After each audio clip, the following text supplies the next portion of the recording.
Dahil sa paulit-ulit na panloloko ng asawa at palaging pagpapatawad naman ni Tessa, para bang tuluyan na rin siyang nawala ng gana sa relasyon nila. Isang beses natuklasan ni Tessa na ang kalaguyo ng asawa niya ay ang kaibigan niya, na madalas na nagpapayo sa kanya na normal sa lalaki ang pambababae. Nasa asawa na lang ito kung paano niya tatanggapin. Dahil sa mga revelasyon sa kanilang pamilya, doon na rin nagsimula ang pagkampi at paggamit sa kulam. May mababago nga ba sa paghihiganting may kasamang mahika o magdudulot lang ito lalo ng mas malaking gulo?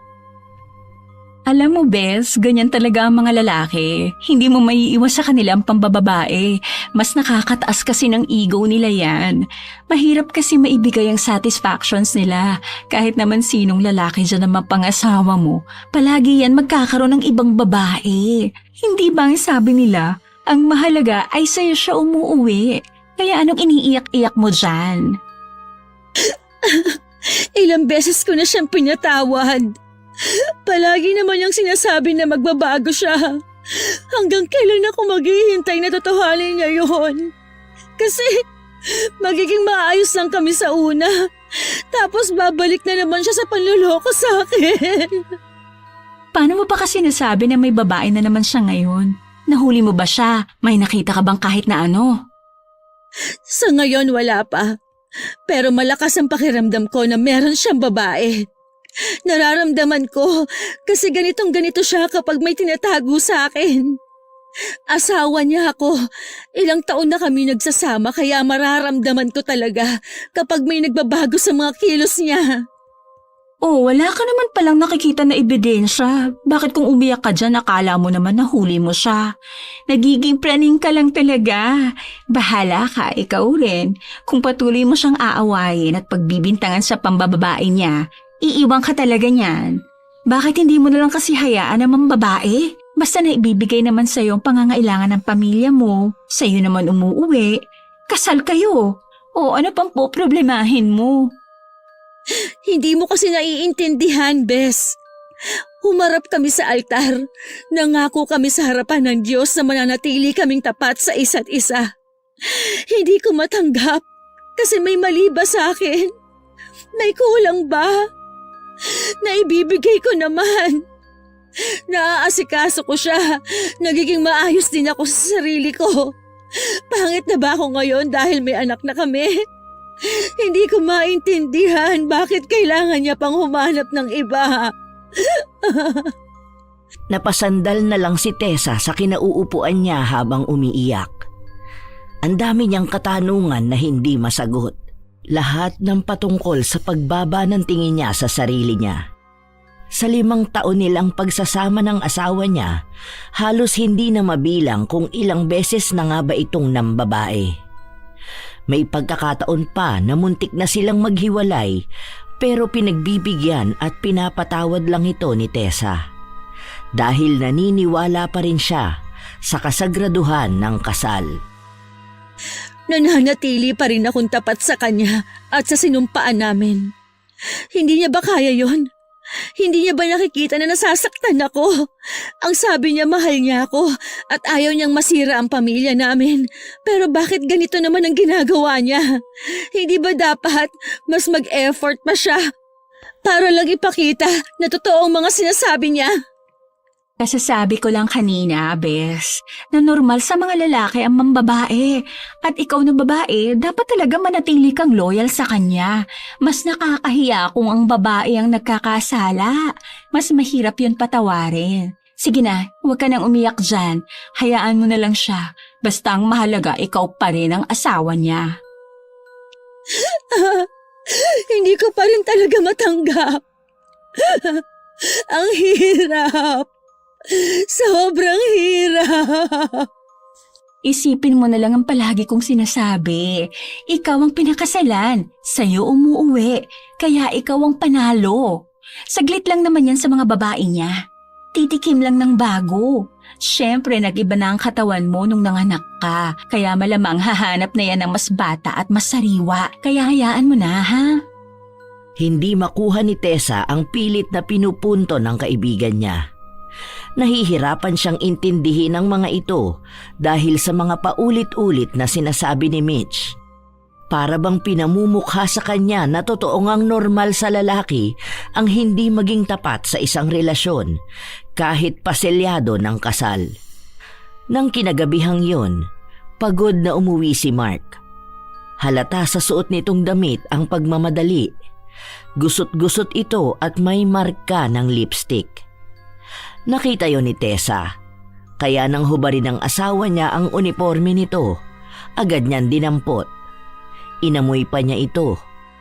Bakit ganito ang amoy ng damit mo? May pabango ng babae. May mga marka pa ng lipstick. Mark, ano na namang kalokohan ang ginagawa mo? Umamin ka nga sa akin, may babae ka na naman ba? Niloloko mo na naman ba ako? Akala ko ba nagbago ka na? Ay, ano ba naman yan? Kagagaling ko lang ng trabaho, alam mong pagod ako. Hindi mo man lang hinayaan na magpahinga ako, tapos pagdududahan mo pa ako? Hindi ko na alam kung saan ako lulugar sa'yo eh. Lahat na lang ng ginagawa ko pinagdududahan mo. Dahil nararamdaman kong ginagawa mo na naman. Ilang beses mo bang sinabi na magbabago ka na para sa akin at sa anak natin? Bahala ka sa gusto mong isipin. Basta hindi kita niloloko. Wala akong ginagawa masama. Nagpapakasaya lang ako sa buhay ko. Sige, kung patuloy mo akong pagdududahan, huwag kang magtataka kapag ginawa ko talaga yan. Bakit? Ilang beses mo naman talaga yung ginagawa, di ba? Mark, ilang taon na ang anak natin. Babae yan. Anong gusto mong ipakita sa kanya sa paglaki niya? Na sana hindi siya makakilala ng lalaking katulad mo. Isang malakas na sampal ang dumampi sa pisngi ni Tessa. Para bang tumigil ang mundo niya at napaupo na lang sa kama habang hawak pa rin ang uniforme ng asawa. Wala kang karapatan na pagsalitaan ako ng ganyan. Ako nagtatrabaho para sa pamilyang to. Binubuhay ko lang kayo. Palamunin ko lang kayo. Kaya wala kang pakialam sa ginagawa kong pagpapasya sa sarili ko. Dito ako umuwi. Sa'yo ko binibigay ang pera ko. Kaya ano pang pinuputak mo? Isa pa, kapag hindi ka tumigil talagang lalayasan ko tong pamilya na to. Wisit! Padabog na lumabas ng kwarto si Mark. Ilang oras din itong nanatili sa labas habang si Tessa ay patuloy na umiiyak. Sobrang bigat ng dibdib niya. Nararamdaman na naman niya ang ganitong sakit dahil umasa siya na magbabago ang asawa niya. Ilang sandali pa ay pumasok na si Mark sa loob ng kwarto. Parang nagbago ang mood nito. Mahal, pasensya ka na sa mga nasabi ko. Pagod ako sa trabaho. Ang dami pang nangyari sa daan kanina. Wala naman kasi akong babae. Ikaw naman kasi kung ano-anong iniisip mo sa akin. Alam ko ilang beses na ako nagkamali. Pero ginagawa ko naman ang lahat para lang bumalik ang tiwala mo sa akin. Hawak mo na ang account ko. Nakikita mo ba na may iba akong babaeng kinakausap? Wala naman, di ba? Kaya wag mo na akong pagdudahan. Nagpapatalo ka na naman sa isip mo eh. Halika nga rito. Malambing na niyakap ni Mark ang asawa niya. Mahigpit naman na yumakap si Tessa. Para bang yun lang ang hinihintay niya. Kasi pakiramdam ko, nagbabago ka na naman. Ganyan na ganyan ka kasi noon kapag may babae ka. Napapraning na naman ako. Magtiwala ka lang sa akin. Hindi ko ipagpapalit sa ibang pamilya natin, ha? Ikaw lang ang mahal ko. Masyado mo kasi akong pinagdududahan eh. Para tuloy, hindi mo na ako mahal.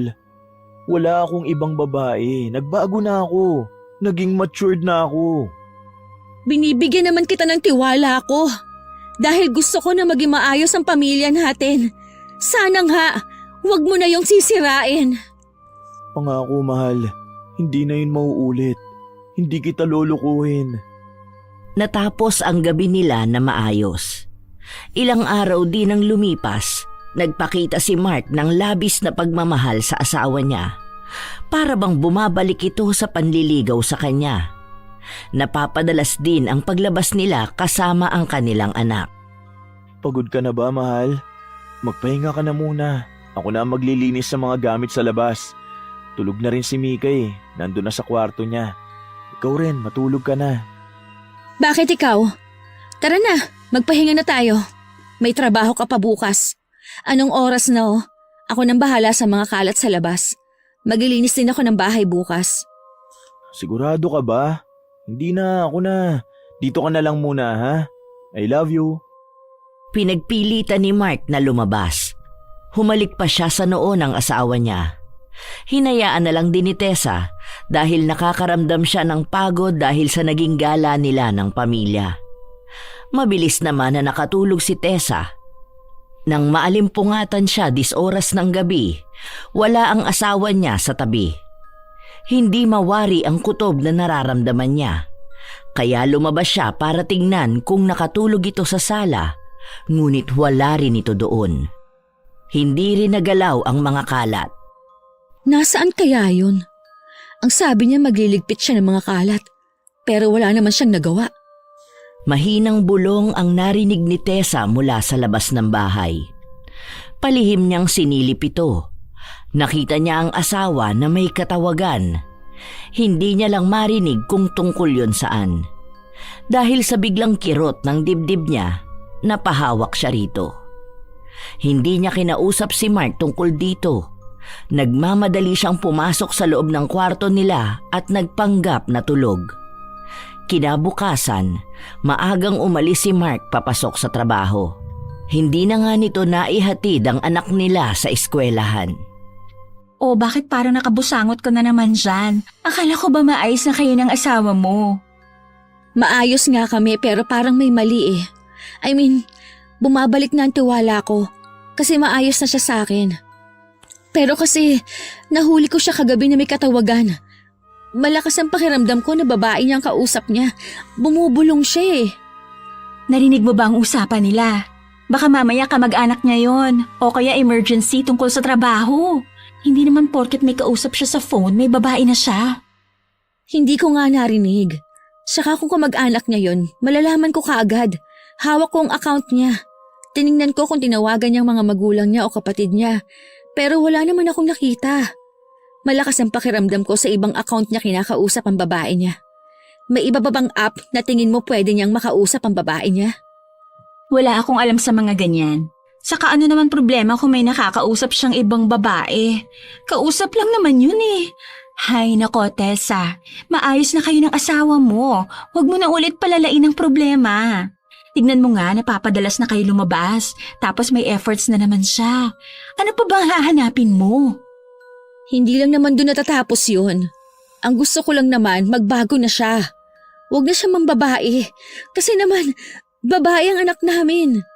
Ayoko namang ipakita sa anak namin na okay lang na magkaroon ng ibang babae mapapangasawa niya. Dapat nga pinapaalam mo na sa anak mo. Para naman hindi na siya umasa sa idea na may tapat pang lalaki. Ipakita mo sa kanya na normal na sa panahon ngayon ang cheating. Masyado ka kasing old-fashioned pagdating sa pag-ibig. Ano ka dyan, te? Baka akala mo ikaw lang ang babae sa mundo para sa'yo lang mag-focus ang asawa mo. Magbago ka ng mindset. Para din naman sa'yo yun. Kaya sa ganyan ka, panay ka overthink. Para ka namang hindi babae kung magsalita. Bakit? Ikaw ba?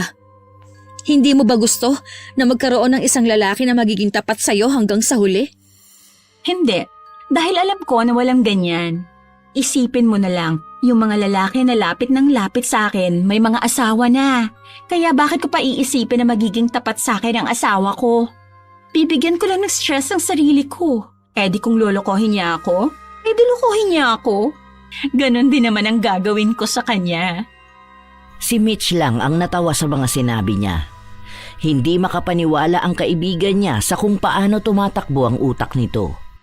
Ni minsan kasi ay hindi naisipan ni Tessa na magloko kahit na magiging madali lang naman ito para sa kanya. Maganda naman siya at may mga lalaki na kusang lumalapit sa kanya. Sadyang iniiwasan niya ang mga ito dahil nais niyang maging tapat sa asawa. Ang seryoso mo naman masyado. Pero totoo naman, cheating is the new trend now. Tama na yung pagpapakabanal-banalan mo sa marriage. Pwede ka rin naman magloko kung gusto mo. Yun nga lang, huwag ka lang papahuli. Mas mahirap kasing patawarin yon. Sige na, alis na muna ako. May kikitain lang ako ngayon. Kaya pag-isipan mo ang mga sinabi ko sa'yo, ha? Tanggapin mo na lang ang panluloko ng asawa mo. Ang mahalaga, ikaw ang legal na asawa. Iniwan ni Mitch ang kaibigan na nakatahimik lang. Hindi pa rin maproseso ng utak ni Tessa ang pagiging normal ng panloloko ng mga kalalakihan. Lumilipas ang mga araw, nananatiling tahimik si Tessa patungkol sa paghihinala niya sa asawa niya, hanggang sa nahawakan niya ang cellphone nito. Nakita niya na meron itong bagong app. Nang buksan niya ang Telegram nito, may password. Alam niya na hindi ito bubuksan ng asawa niya. May mga parinig si Tessa na mukhang wala namang pakialam si Mark. Mahal, alam mo ba kung paano gumamit ng Telegram? May nakita kasi ako na pwede daw doon mapanood ng full. Ano ba yun? Para ba siyang FB? Wala naman yun, pang-chat lang yun. Nakita ko kasi na meron ka sa phone mo. Pwede ko ba mahiram ang account mo? May titingnan lang nga sana ako. Napansin ni Tessa ang pagbabago ng timpla ng mukha ng asawa niya. Pati ba naman yun kailangan mo pang pakialaman? Huwag mo na lang kaya akong pahawakin ng cellphone. Huwag mo sabihin pati yung pagdududahan mo sa akin. Wala akong ginagawa ha. Ba't nagagalit ka? Nagtatanong lang naman ako ha. Nagtatanong? Pero kanina ko pa napapansin may laman yung mga tanong mo. Sige, kunin mo na yung cellphone ko. Iyon na yan. Para lang matahimik ka na. Maayos na nga tayo, gusto mo pa may pag-awayan tayo. Lahat na iniwasan ko para lang dyan sa kaka-overthink mo. Pero wala pa rin pala nangyayari. Nakakawalang gana na tong relasyon natin eh. Ikaw ang nagbibigay ng ibang ibig sabihin sa tanong ko. Assurance lang naman ang kailangan ko, maging tapat ka lang. Mahirap bang gawin yun? Wala naman akong ibang hinihingi sa'yo. Ayan, lumabas din sa bibig mo ang totoo. Akala ko ba okay na tayo? Binibigyan naman kita ng assurance ah. Ang problema kasi sa'yo, binabalik-balikan mo yung nakaraan. Di ka makamove on. Kaya pabalik-balik lang yung away natin sa iisang problema eh. Wala akong binabalik ang problema sa nakaraan. May mga patterns eh. Wala akong nakikita pero may nararamdaman ako. Ayan, sige. Maniwala ka dyan sa mga instinct mo na yan. Sa mga kutob na yan. Ayan ang pakinggan mo kaysa sa akin. Kung kailan maayos tayo, saka ka magkakaganyan. Oh, ayan. Kunin mo yung account ko para lang manahimik ka na. Akala mo palagi ka niloloko eh. Nagpapakahirap na nga ang tao para maibalik yung tiwala mo, tapos ganyan ka pa. Ibinato ni Mark ang cellphone niya na naging dahilan para masira ito. Sana masaya ka na. Wala na akong magagamit na cellphone. Wala ka ng paghihinalaan sa akin. Baka nga sa kakahinala mo sa akin, ikaw na ang nagloloko eh. Masyado ka bang natatakot sa sarili mong multo? Kahit na kailan hindi kita niloko, alam mo yan. Kahit na minsan, hindi ko naisipan na magloko dahil ayokong masira ang pamilya natin. Talaga ba? Baka dahil hindi pa kita nahuhuli. Basta siguraduhin mo lang na huwag ka magpapahuli sa akin dahil hindi kita mapapatawad. Matapos itong sabihin ni Mark ay agad siyang nagtungo sa kwarto nila. Naiwan naman si Tessa sa sala kung saan nakatingin siya sa basag na cellphone ng asawa. Pinulot niya yon at itinabi. Ilang araw na silang hindi nag-uusap na dalawa. Hindi na rin matiis pa ni Tessa na ganito sila. Para silang hindi magkakilala na natutulog sa iisang kama. Mahal, pinaayos ko na ang cellphone mo. Pasensya ka na nitong mga nakaraan ha. Masyado lang maraming tumatakbo sa utak ko. Saan ka kumuha ng perang pampaayos nito? May ipinadala sa akin si ate na pera nung nakaraan. Yun ang ginamit ko para mapaayos ang cellphone mo. Para may magamit ka na rin. Alam ko na mahirap ang walang cellphone. Sorry ulit. Tinanggap ni Mark ang inabot ng asawa niya. Si Tessa naman ay lumapit upang yakapin si Mark. May paglalambing ang mga haplos niya. Huwag mo na kasi akong awayin, mahal. Gusto ko rin naman bumalik ang tiwala mo sa akin eh. Ikaw lang ang nag-iisang babae sa buhay ko. Wala nang iba pa, okay? Sinisikap ko naman talaga na maging maayos tayo eh. Nakikita ko rin na nagbabago ka na. Mahal na mahal kita. Muling naging maayos ang dalawa. Lumilipas ang mga linggo, napapansin ni Tessa na bumabait na ulit si Mark. Nagiging responsable itong asawa at ama. Muling nawala sa kanya ang pagdududa at binigyan ng pagkakataon ng asawa. Nanumbalik ang init ng pagmamahalan nila na para bang hindi na ito mababago pa kahit na kailan. Wow, himala! Nakita rin kitang blooming. Anong ganap? May bago ka ba? Oy, siguro may nanliligaw sa'yo, no? Hindi, baliw ka. Maayos na kasi kami ni Mark. Nakikita ko na malaki ng pagbabago niya. Hindi na ako nakakaramdam ng pagdududa sa kanya. Nagpapakita niya na ako lang talaga ang babae sa buhay niya. Ang gaan talaga sa pakiramdam. Baka kamo hindi mo lang ulit nahuhuli. Gumagaling na ata masyadong magtago. Ano ka ba? Naniniwala ako sa asawa ko na nagbago na siya. Hindi ka ba masaya sa akin? Hindi na ako iyak ng iyak sa'yo. Medyo masaya naman, pero baka lang naman, alam mo yon, baka kasi biglang may bagong teknik kaya hindi mo nahuhuli.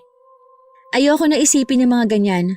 Basta maayos na kami. Nahawakan ko ang cellphone niya at lahat ng accounts niya. Wala akong nakikita na kahit na ano. Maayos kami. Masaya ang anak ko, masaya ang pamilya ko. Yun lang ang kailangan ko. Tumaas lang ang kilay ni Mitch habang naririnig niya ang sinasabi ng kaibigan. Tila ba hindi siya kumbinsido sa mga sinasabi nito sa kanya. Sa araw din na yun, naghahanda si Tessa dahil ngayon ang anibersaryo ng kanilang kasal. 11 taon na silang mag-asawa. Tinutulungan naman siya ng kaibigan niya sa paghahanda hanggang sa dumating si Mark. Hindi pa rin sila tapos na maghanda. Oh, anong nangyayari mahal ko? Bakit ang dami mo yatang niluluto ngayon? Nandito ka rin pala Mitch. Kumusta ka naman? Ang tagal na nating hindi nagkikita. Matagal na pala sa'yo yon, parang kagabi lang. Wow, ang sarap naman yan mahal ko. Miss na miss ko na ang mga luto mong ganito eh. Huwag mo sabihin na ikaw ang nag-bake nito. Oo, mahal. Para sana sa wedding anniversary natin. Nagpatulong ako kay Mitch na maghanda ng pagkain. Salamat talaga sa'yo, Mitch ha. Isa ka talagang tunay na kaibigan. Alam mo ba, mahal, na marami siyang itinuro sa akin na luto? Tikman mo, ang sarap nito. Wala naman yon, Des. Ang mahalaga sa akin na tulungan kita. Kahit itanong mo sa asawa mo, alam niyan kung gaano ako kasarap. Magluto, hindi ba, Mark? Sa pagsubo ni Mark ng pagkain na tinikman niya ay nasamid siya. Nag-alala naman ang asawa niya kaya agad itong binigyan ng maiinom. Nabulunan pa ata sa sobrang sarap. Ayos ka lang ba, mahal? Okay na ako mahal. Masarap ang luto. Oo. Sandali lang magbibihis lang ako. Maiwan ko na kayong dalawa. Dali-daling umalis si Mark habang ang malagkit na tingin ni Mitch ay hindi naaalis. Sinundan niya ito ng tingin hanggang sa makapasok sa loob ng kwarto. Si Tessa naman ay nakapansin ng kakaiba. Hindi ito normal. Para bang may kung ano na naman ang bumulong na pagdududa sa kanya. Pero nais niya itong baliwalain dahil ayaw niya na pag-awayan na naman nila ito ng asawa niya sa araw mismo ng kanilang anibersaryo. Nakakatuwa talaga ang asawa mo, no?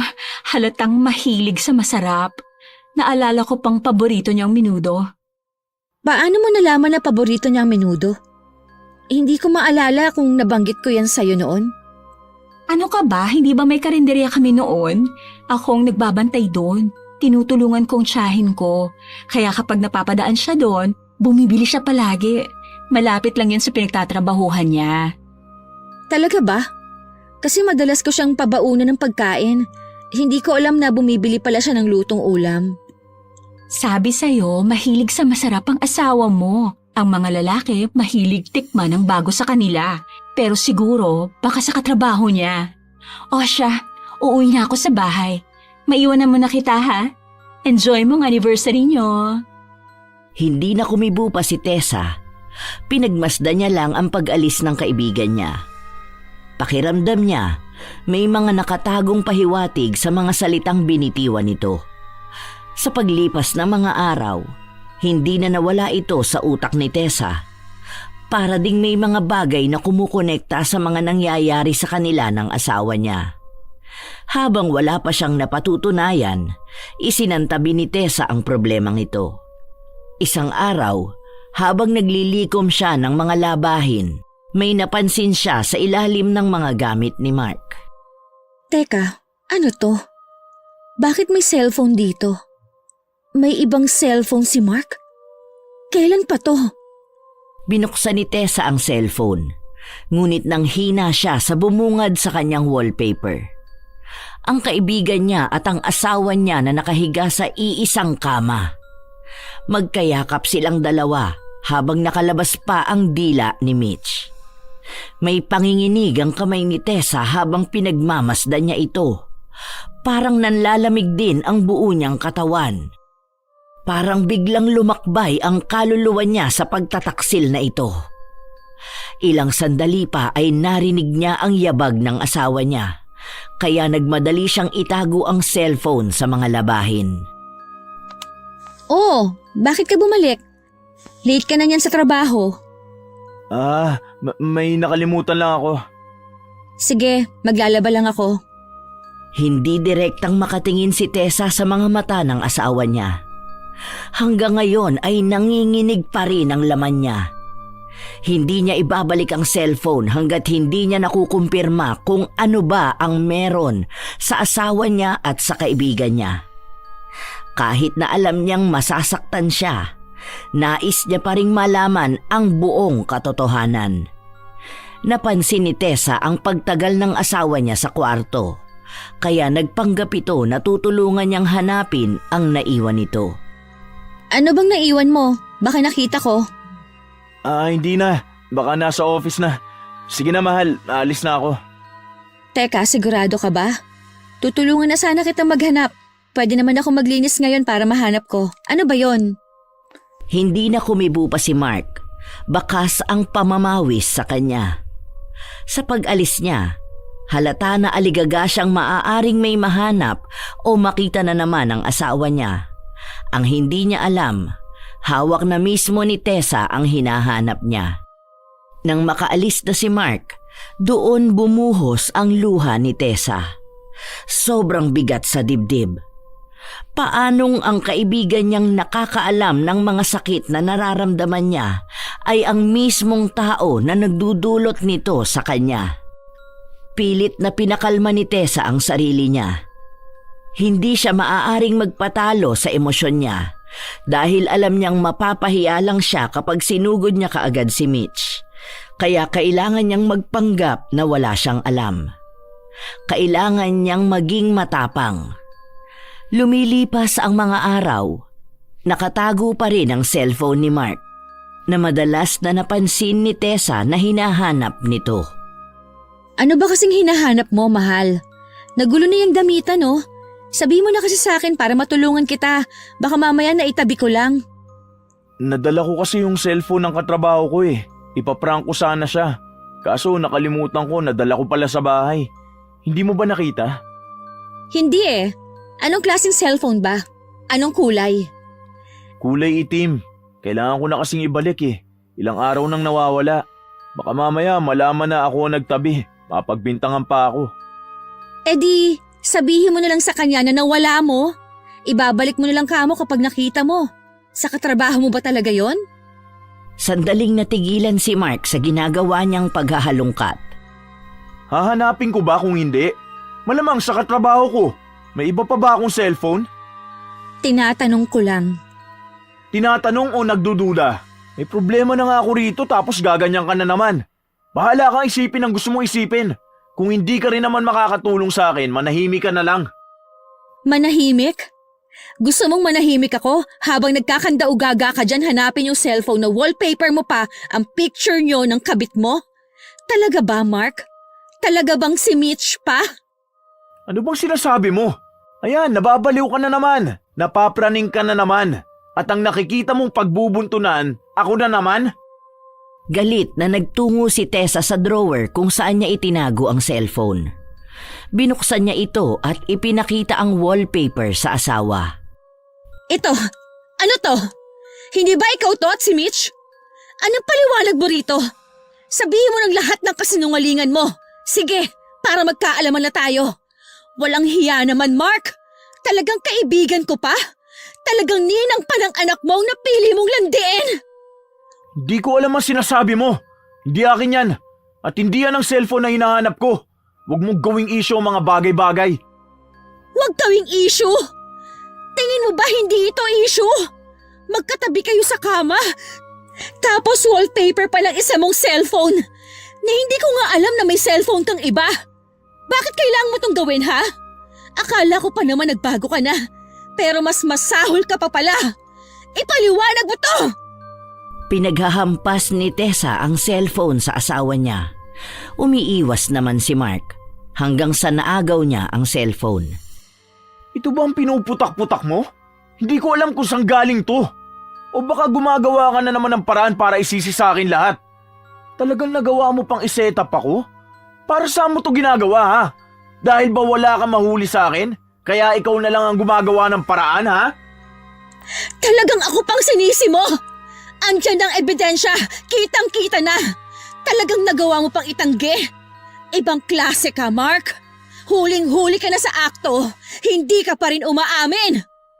Basagin na lang natin to kaysa nagkakaganyan ka! Katulad ng sinabi ni Mark, binasag niya nga ang cellphone.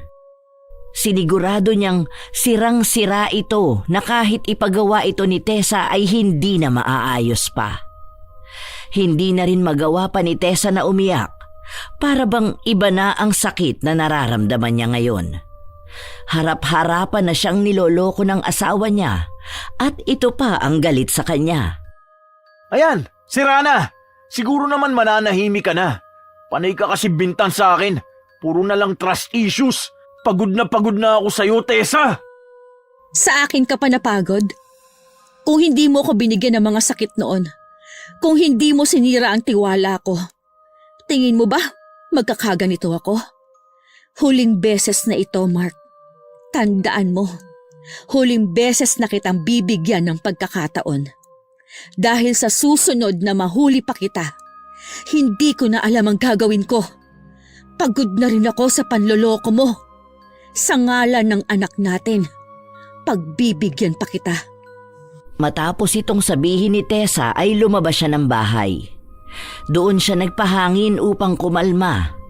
Sa totoo lang ay hindi niya alam kung paano niya nasabi ang mga salitang yon sa asawa niya. Marahil ay nakakaramdam na siya ng pagod sa paulit-ulit niyang pagpapatawad. Naubos na siya. Oh, bakit nandyan ka? Hindi ka ba dyan nilalamok? Don't tell me na magkaaway na naman kayo ni Mark. Tungkol na naman ba sa babae?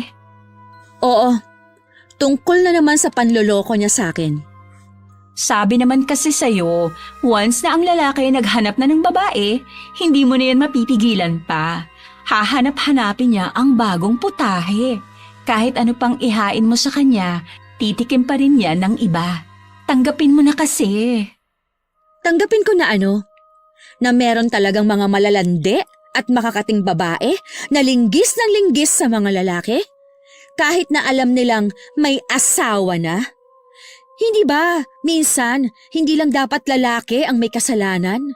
Dahil kung hindi rin naman sila papatulan ng malalanding babae, walang pamilyang masisira. Ay, galit na galit. Bakit naman kung makapagsalita ka, parang may kinalaman ako dyan? Wala ba? Bakit ka kinakabahan kung wala? Hindi kumibo si Mitch. Agad lang siyang umalis sa harapan ng kaibigan niya. Ilang araw ang lumipas, hindi pa rin nagbabago ang pakikitungo ni Tessa sa asawa niya. At pilit pa ring pinagtatakpan ang kataksilan na ginawa nito. Hanggang sa isang gabi, naalimpungatan si Tessa. Nagising siyang muli na wala ang asawa niya sa tabi niya. Lumabas siya para hanapin ito nang marinig niya ang mahihinang halinghingan sa likod ng bahay. Dahil alam niyang ang asawa niya yon at ang kabit nito, tinapatan niya ng ilaw ang mga ito. Ay, ano ba yan? Teka, sino ka ba? Bastos ka! Tarantado ka!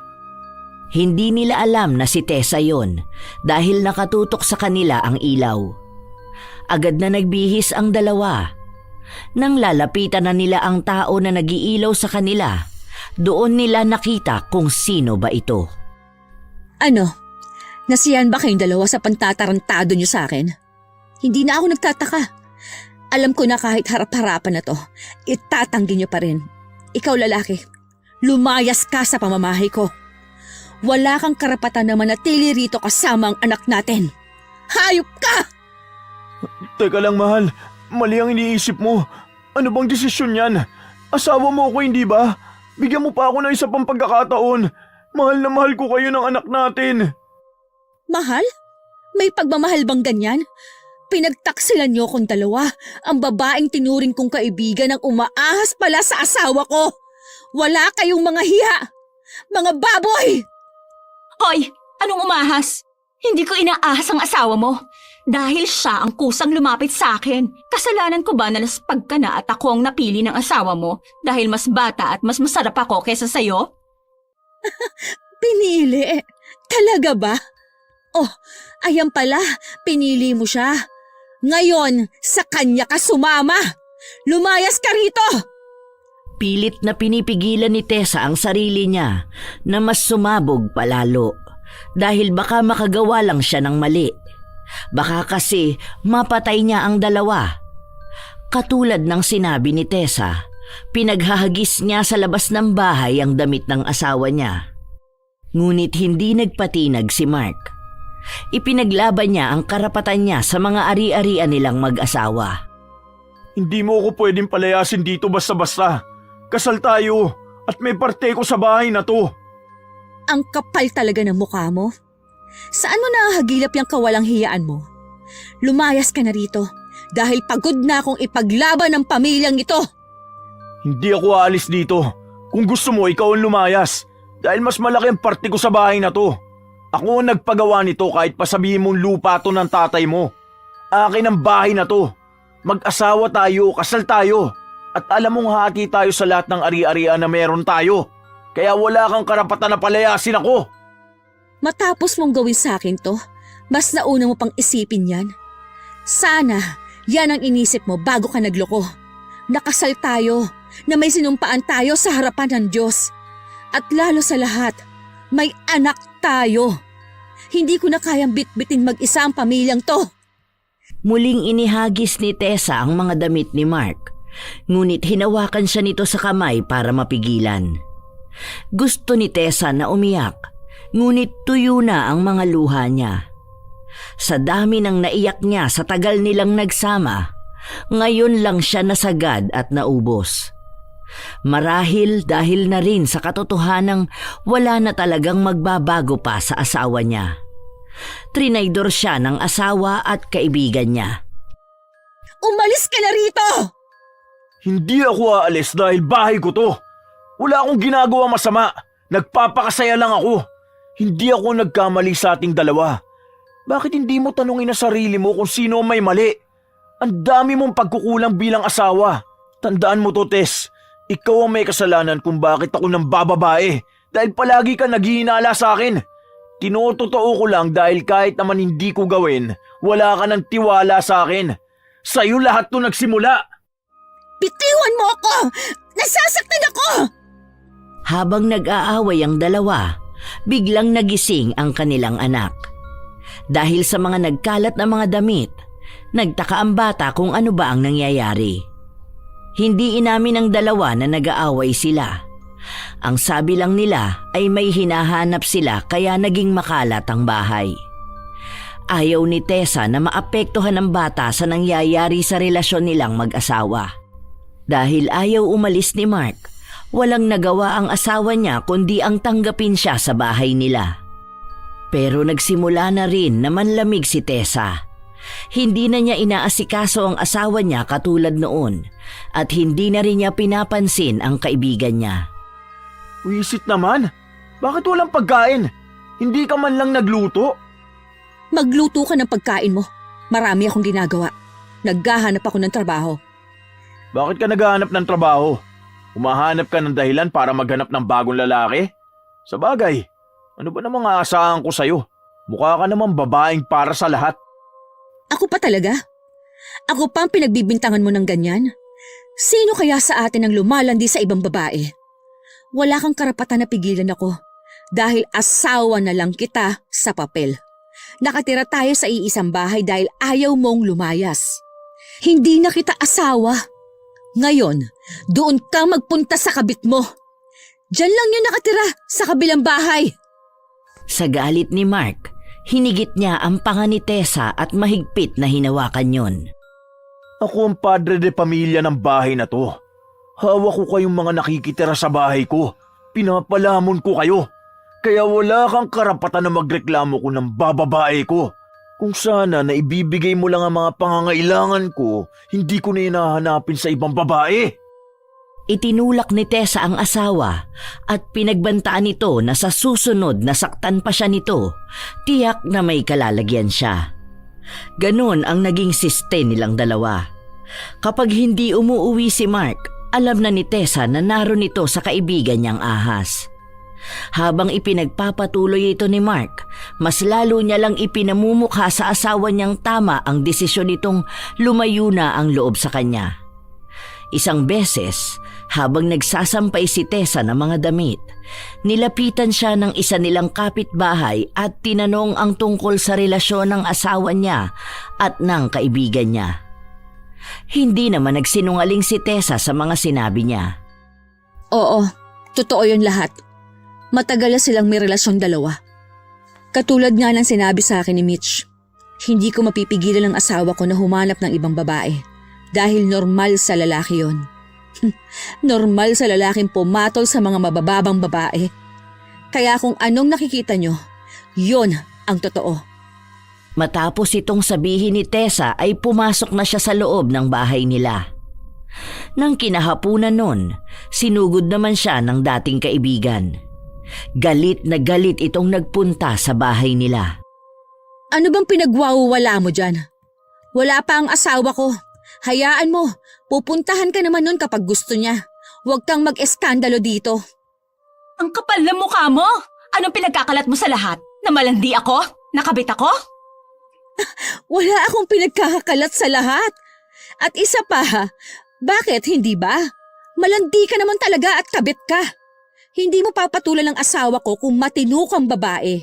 Inahas mo ang asawa ng kaibigan mo. Anong tingin mong itatawag ko sa'yo? Ha? Baka gusto mong sambahin ka sa pagiging banal mo. Matapang ka ngayon. Ano bang pinagmamalaki mo? Katulad ng sinasabi mo sa akin palagi, na legal akong asawa. Hindi ba yun dapat ipagmalaki, ha?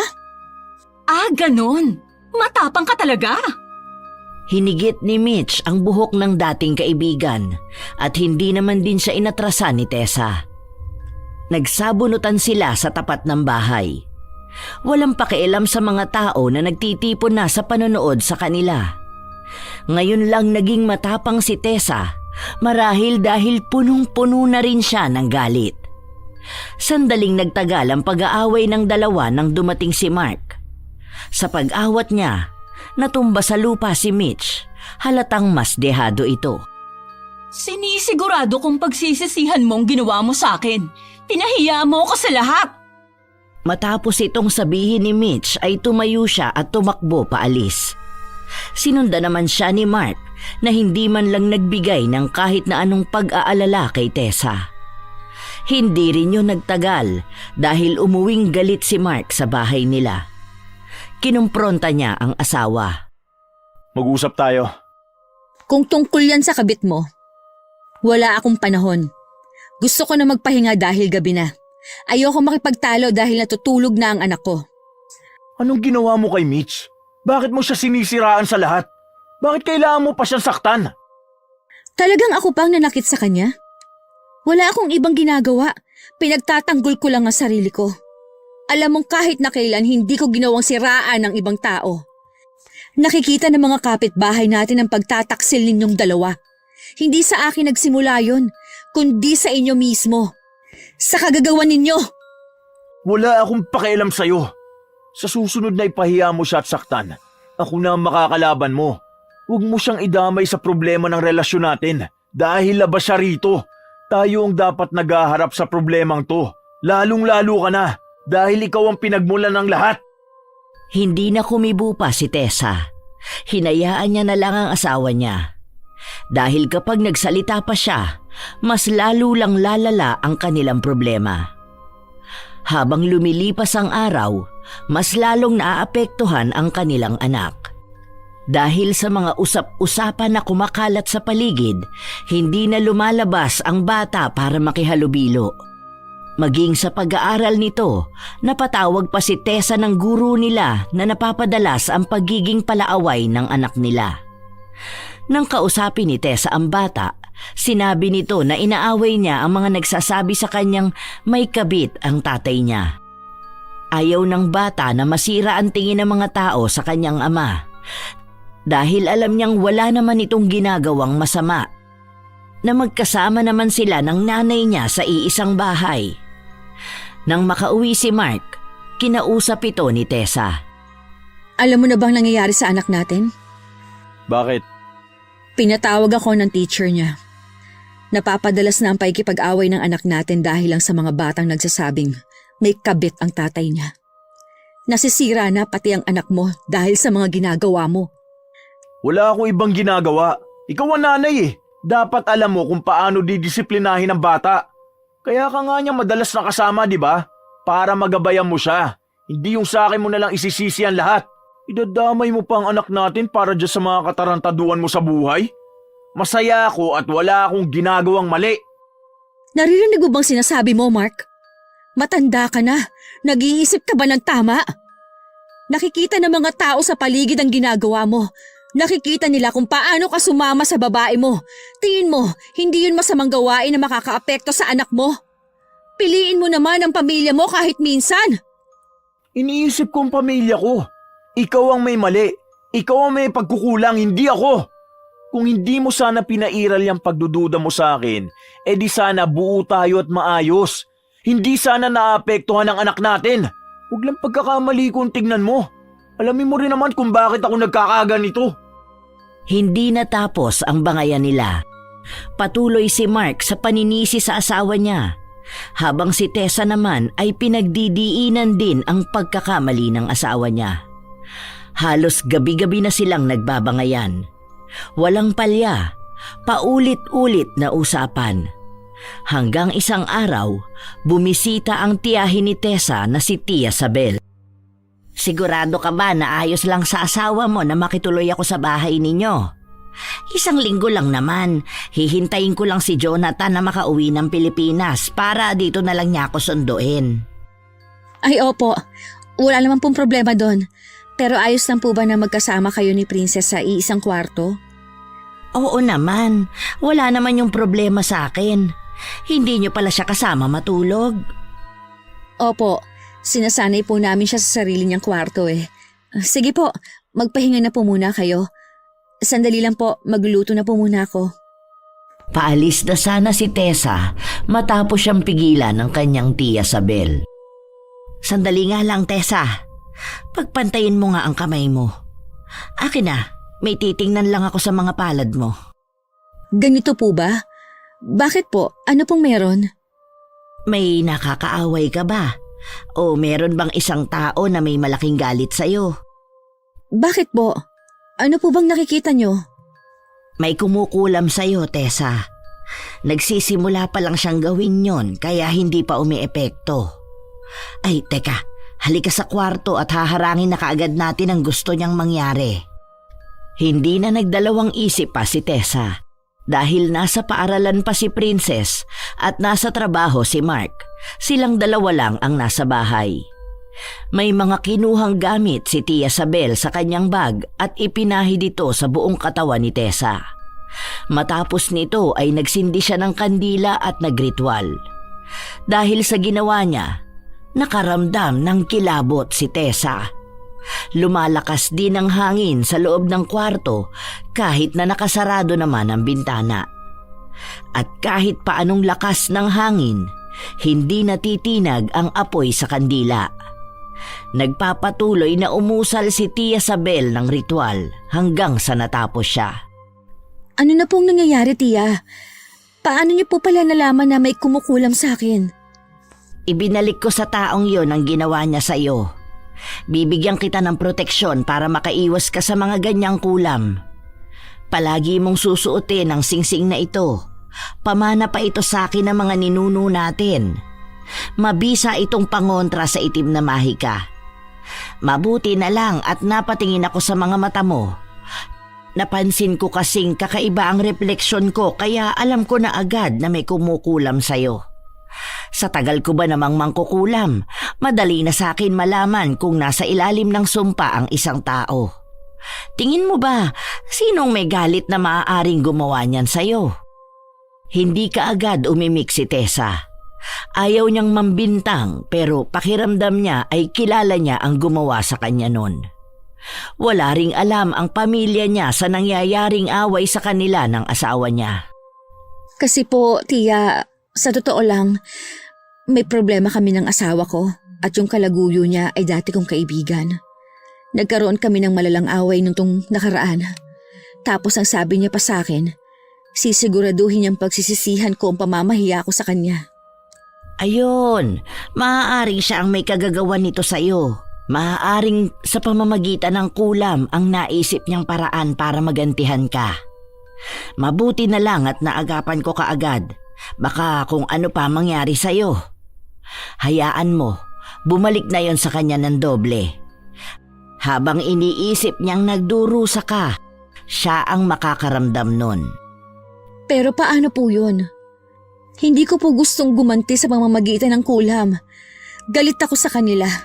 Pero gusto kong maging payapa ako. Ang gusto ko lang makalayo na kami ng anak ko sa kanila.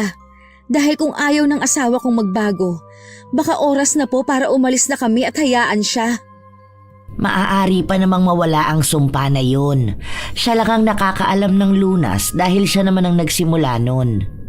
Bumalik lang sa kanya. Kaya huwag kang mag-alala, alam niya mismo ang ginagawa niya. Natapos ang araw nang walang ibang ginawa si Tessa kundi isipin ang sinabi sa kanya ng tiyahin niya. Nang makauwi na si Mark, nagtaka ito kung bakit naroon si Tia Sabel. Ipinaliwanag ni Tessa ang lahat. Baka sa mukha ni Mark na hindi siya masaya na may kung sinong nakatira sa bahay nila, pero hinayaan niya na lang ito. Talagang humanap ka pa ng kakampi mo? Dinala mo pa sa bahay na to. Saglit lang naman siya rito. Hindi naman yun magiging kabawasan sa'yo. Nagdagdag ka pa ng palamunin. Hindi siya palamunin. Dahil mas malaki pa nga ang perang binigay niya sa akin kaysa sa mga binibigay mo. Nasa abroad ang anak niya. Nakisuyo lang siya rito habang naghihintay. Mahirap bang intindihin yon? Kung ayaw mong makita si Tia Sabel, dun ka umuwi sa babae mo. Doon ka matulog kasama siya. Oo, talagang sa kanya ako matutulog ngayon dahil ayoko makasama ka. Makaalis na nga, buwisit na bahay to. Ginawa nga ni Mark ang sinabi niya at hinayaan lang ito ng kanyang asawa. Kinaumagahan, nagising si Tessa dahil sa ingay sa labas. Parang may kaguluhan kaya lumabas ito. Naabutan niya ang anak niya na inaasikaso ni Tia Sabel. Wala itong pasok ngayon. Ano kayang nangyayari sa labas? Sandali lang po, Tia. Titingnan ko lang. Lumabas si Tessa para alamin ang nangyayari sa labas. Doon niya naabutan ng mga kapitbahay nila na nagbubulungan. Ang isa pa sa kanila ay kusang lumapit kay Tessa. Kahit na hindi ito nagtatanong ay ibinalita na sa kanya. Isinugod daw sa ospital si Mitch dahil may kakaiba raw sa pribadong parte ng katawan niya.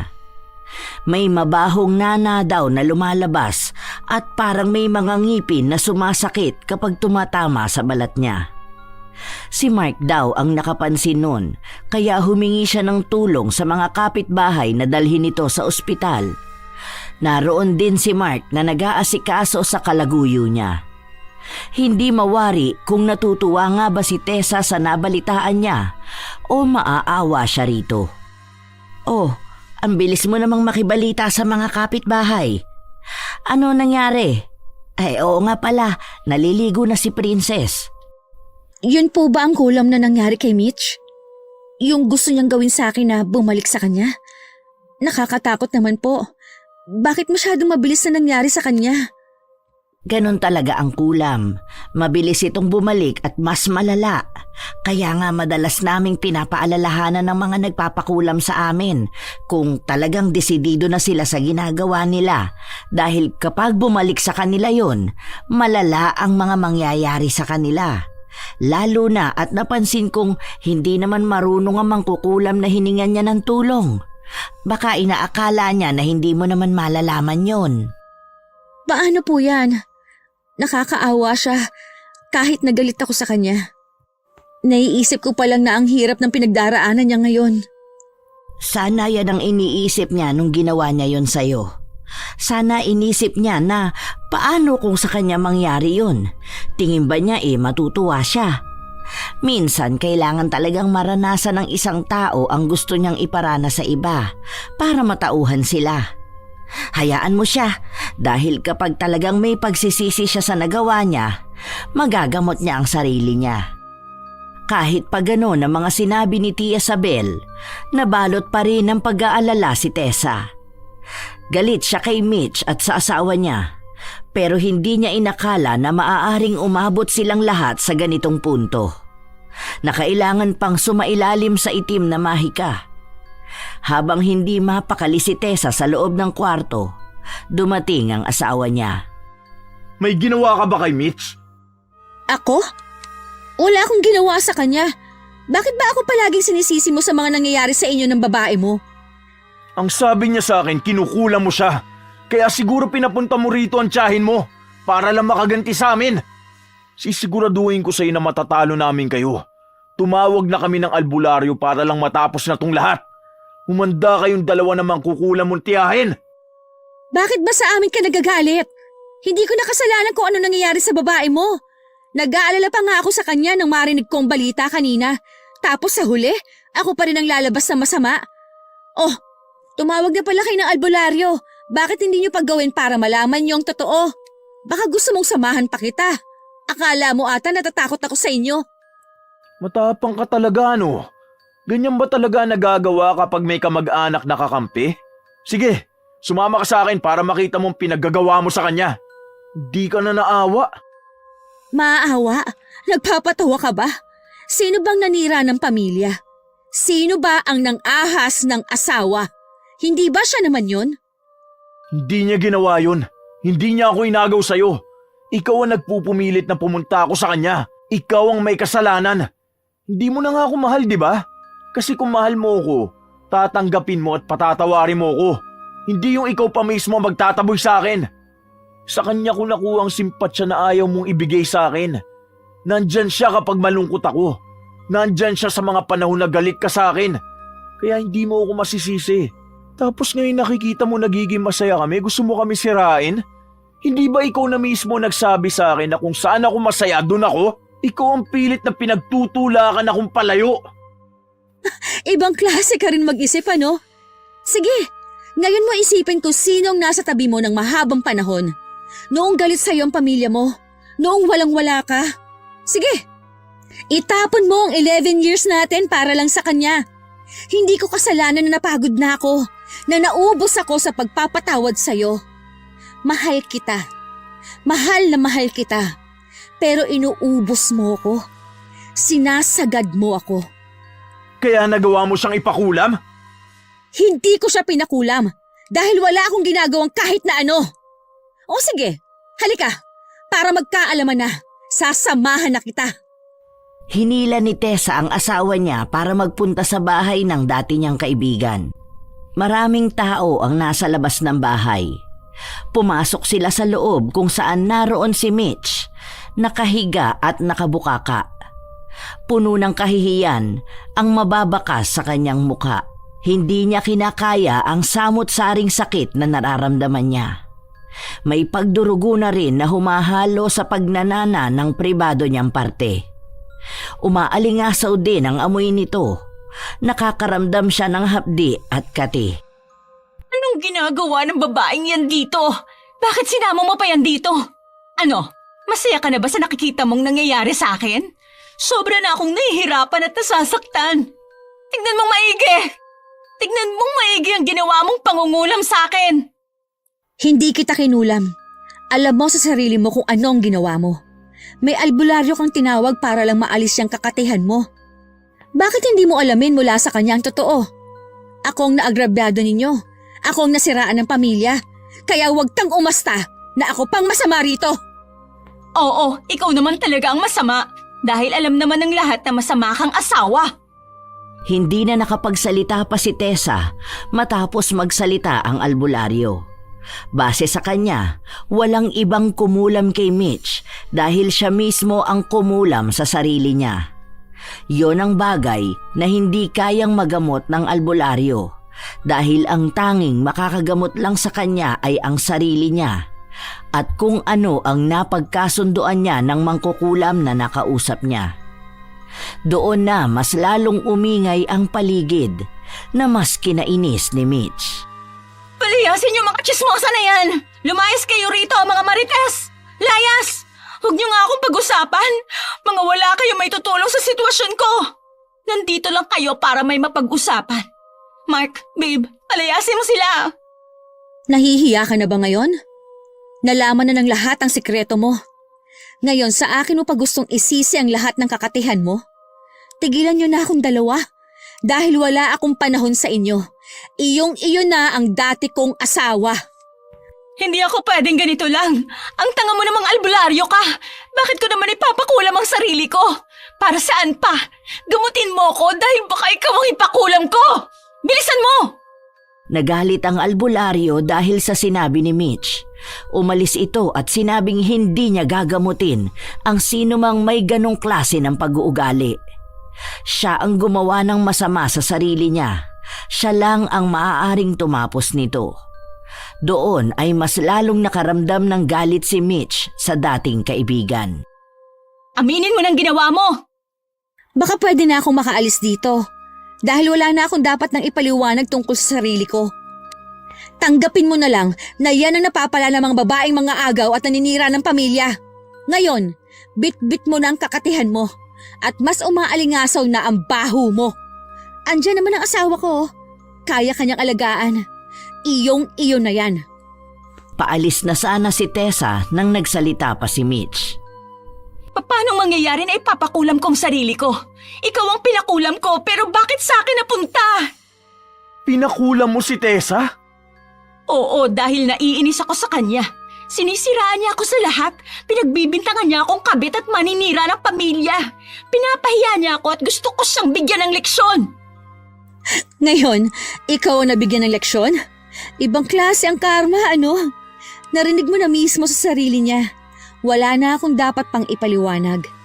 Alam niya kung anong ginagawa niya. Hindi ko kailangan ipagkalat sa mga taong ginawa mo sa pamilya ko. Sapat na ang nakikita nila at mas lalong sapat na ang nangyayari sa'yo. Wala nang hinintay pang salita si Tessa. Umalis na siya sa bahay ng dating kaibigan. Doon siya nakaramdam ng bigat sa dibdib. Harap-harapan nang nalaman ng asawa niya ang ginawa sa kanya ng kabit nito, pero baliwala lang ang lahat. Lumilipas ang mga araw, walang nagbabago sa kalagayan ni Mitch dahil hanggang ngayon ay hindi pa rin tanggap na siya ang naghihirap habang malayang nakakakilos si Tessa. Mas lalo pang ang lumalala ang nangyayari sa kanya. Ang dami na ring mga kapitbahay na nagrereklamo dahil sa masangsang na amoy. Nahihirapan ding makatulog ang mga kapitbahay na malapit kay Mitch dahil madalas itong sumigaw at umiyak. Parang nagkakaisa na ang mga tao na palayasin siya roon. Ayos ka lang ba, Tessa? Aalis na ako ha. Sigurado ka bang hindi mo kailangan ng tulong? Sapat na po sa akin ang pagtulong ninyong maiwas ako sa ginagawa ni Mitch sa akin. Salamat din po sa proteksyon na pinagkaloob niyo sa akin. Gusto niyo po ba na ihatid ko na kayo? Hindi na. Susunduin naman ako rito ng pinsan mo. Oo nga pala, hindi ba gusto mo lumipat ng bahay? Narinig ko ang usapan niyo ng nanay mo eh. Eto, kung gusto mong makalipat ng bahay, gamitin mo muna ang bahay ko sa Bohol. Malayo nga lang dito pero pwede ka namang magsimula ng sarili mong buhay doon. Bumaba ang tingin ni Tessa sa hawak na susi ng kanyang tiyahin. Hindi niya ito kinuha noong una pero kusa itong inilagay sa kamay niya. Pero pag-isipan mo munang maigi ang lahat ha. Kung buo na ang loob mong maging single mom at buhayin si Princess na malayo sa tatay niya, yun ang gawin mo. Timbangin mong maigi ang lahat dahil kahit anong desisyon mo, palaging malaki pa rin ang epekto niyan sa bata. Malaki na si Princess, alam kong nauunawaan na niya ang lahat. O sige na, aalis na ako. Nanatiling tikom ang bibig ni Tessa. Hanggang sa tuluyang umalis ang tiyahin niya. Gusto niyang timbangin sa sarili niya kung buo na nga ba ang desisyon niya na lumayo na sa kanyang asawa. Dahil sa mga nagdaang araw, pansin niyang mas pinipili ni Mark ang babae niya kaysa sa pamilya niya. Ilang taon na siyang nagtitiis sa paulit-ulit na pagbabalik ni Mark sa pambababae nito na naaapektuhan na pati ang kanilang anak. Kaya kahit na ayaw niyang isuko ang pamilya nila, kailangan niyang gawin sa ngalan ng katahimikan niya at sa kinabukasan ng anak niya. Habang nag-eempake si Tessa ng damit niya, dumating si Mark.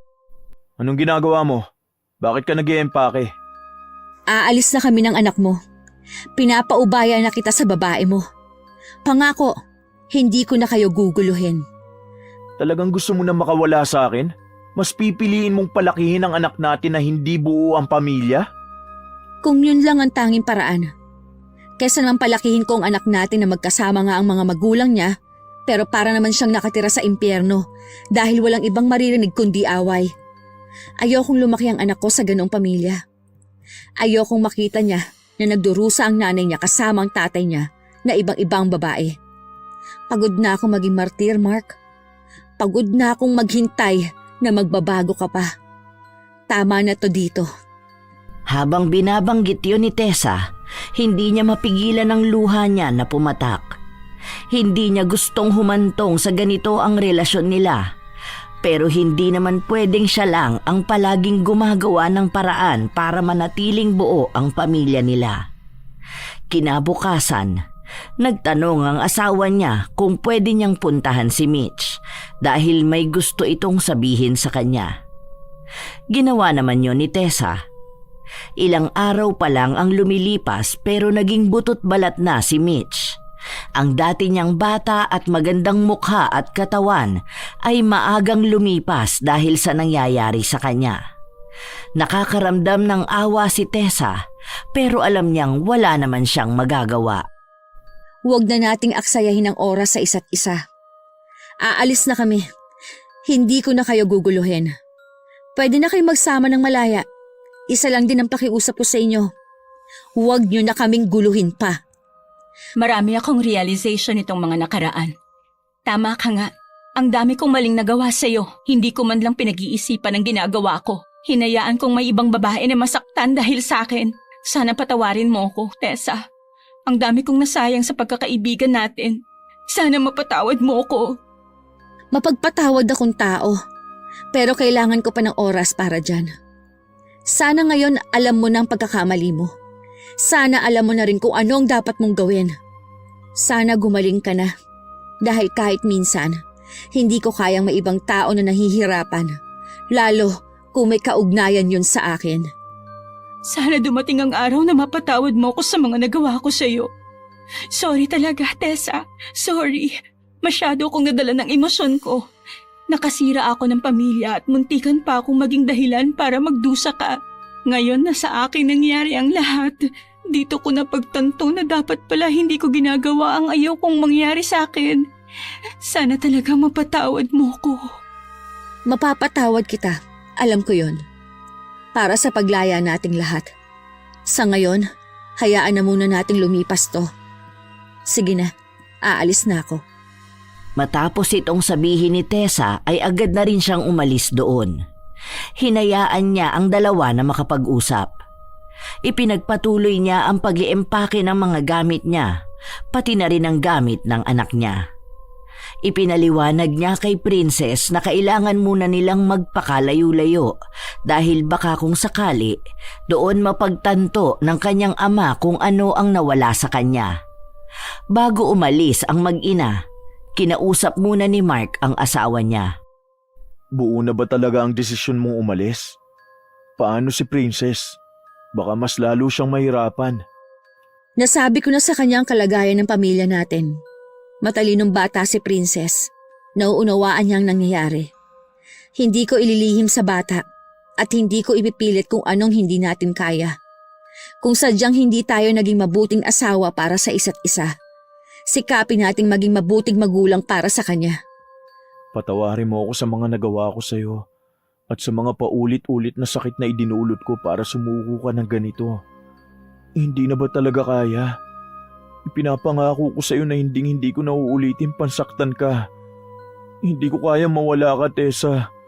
Mahal na mahal ko kayo ng anak natin. Patawarin mo ko, parang awa mo na. Kung totoong magbabago ka at gusto mong ituloy nating ayusin ang pamilya natin, ipakita mo. Dahil ilang beses na kitang pinagbigyan at nauuwi lang lahat sa mga matinding pagkakamali. Kung ayaw mo masira ang pamilya natin, manindigan ka sa mga salita mo.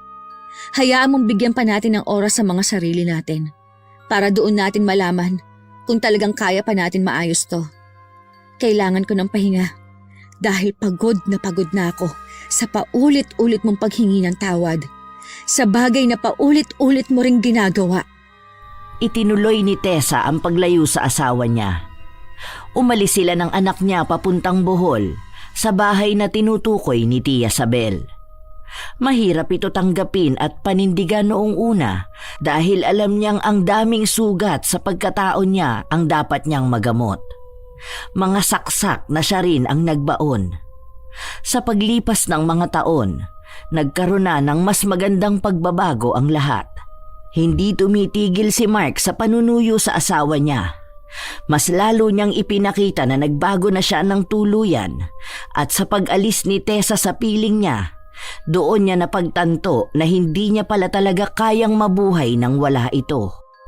Kinailangan lang talaga ng distansya at panahon para muling maayos ang nasira nilang pagsasama. Si Mitch naman ay gumaling na rin sa naging sakit niya.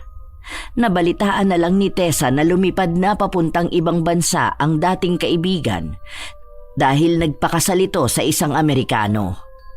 Napapansin naman ni Tessa na may pagbabago na sa asawa niya. Mas magaan na ngayon dahil hindi na siya nakakaramdam ng kutob na maaaring may itinatago ito sa kanya. Pinapakita na ni Mark ang katapatan niya na magandang pahiwatig lalo na sa anak nila na hindi rin nawawala ng pag-asa na mabuo ang kanilang pamilya. Sa tingin mo ba mas maganda kung dito na lang tayo sa Bohol? Ibenta na lang natin ang bahay natin para sa bagong simula. May nakita akong binibentang bahay malapit lang sa school ni Princess. Gusto mo bang tignan?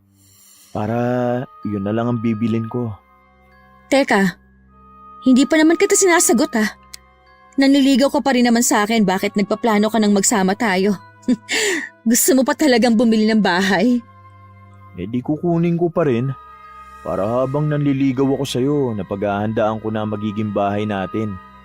Siyempre yung medyo malaki na ang kukunin ko para pwede pa magtakbuhan ng mga magiging baby natin. Diba? Alam na alam mo talaga kung paano ako makukuha ha. Ganyan-ganyan ka noong nililigawan mo pa lang ako. Kinikilig ka na siguro sa akin, no? Baliw ka talaga. Sige na, bitbitin mo na rito ang mga gamit mo. Baka mamaya magbago pang isip ko. Mabasted ka talaga. Talaga? Ibig bang sabihin, mag-asawa na ulit tayo? Oo, pero siguraduhin mo lang na hindi mo na ako lolokohin ha. Oo, hindi na. Pangako. Agad na niyakap ni Mark ang asawa. Ang pag-iibigan nila ay muli nilang bibigyan ng pagkakataon. Marami mang pagkakamali na nagawa sa kahapon. Nais ni Mark na bumawi na sa pamilya niya. Hindi niya nahahayaang masira ang masaya nilang samahan dahil lang sa mga panandaliang saya. Hindi naman niya kailangan ng maraming babae para lang mapatunayan ang pagkalalaki niya. Dahil sapat na sa kanya ang asawa niya at ang pamilya niya. Hindi na niya muli pang sasayangin ang pagkakataong ibinigay sa kanya ng kanyang asawa. Ito na rin ang naging bago nilang simula, kung saan lahat ng mapapait sa nakaraan ay nananatili na lang sa nakaraan. At ang tamis ng pagmamahalan at tagumpay ay para sa kanilang kinabukasan. Walang galit, walang itim na mahika, purong pag-ibig lang. Dahil sa paulit-ulit na panloloko ng asawa at palaging pagpapatawad naman ni Tessa, para bang tuluyan na rin